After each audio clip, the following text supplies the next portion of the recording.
Hello everyone, how are you doing? This is MD Tech here for another quick tutorial. In today's tutorial, I'm going to show you how to enter or exit full screen mode on your Google Docs spreadsheets. So this should hopefully be a pretty straightforward process here, guys. And without further ado, let's go ahead and jump straight into it. So all you have to do is select the View tab up at the top and then select full screen. You can also tap the Escape key to exit that.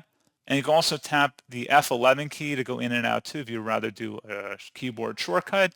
So either the F11 key or you can select view and then full screen, and you can do that back and forth basically. So pretty straightforward process, guys, and as always, thank you for watching. I do hope that was able to help you out, and I do look forward to catching you all in the next tutorial. Goodbye.